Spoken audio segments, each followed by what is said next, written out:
Watching the charts all day waiting for price to hit a level is exhausting and honestly unnecessary. TradingView's alert system does the watching for you. I'm Isaiah from the Investors Center, and today I'm going to show you how to set up alerts in under 2 minutes.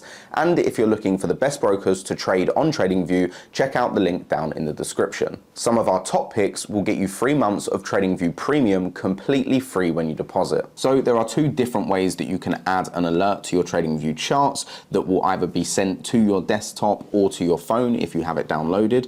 And the first way is to just come up to the top panel and click alert. You can change the value of where you want this alert to be. So let's say, for example, we want it to be at 1.36. We can decide whether we want it to only be when the chart crosses up or down, or we can have it when it happens for both occurrences. Let's say for this example, we're going to say crossing up, and then you can click create. You can also say that you only want this to trigger once. You can say what expiry date you want it to be. Let's say if you only want this to be valid for today, you could just set the end of today as the time when the alert expires. Once you're ready, you just click create, and you will see that it actually comes up on the chart itself. If you want to change the price at which this alert occurs at before it actually happens, you can simply hold it and drag it up and down, and it will automatically save that. If you want to delete the alert prematurely, all you need to do is click on the little bin button here.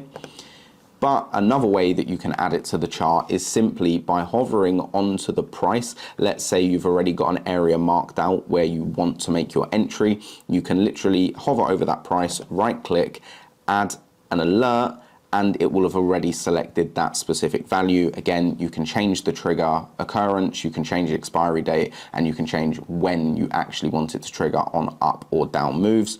And just again click create, and it will come back up on your chart. So now you know how to set up alerts on TradingView. If you found this video useful, subscribing genuinely helps us keep making this content. I'll see you all in the next one.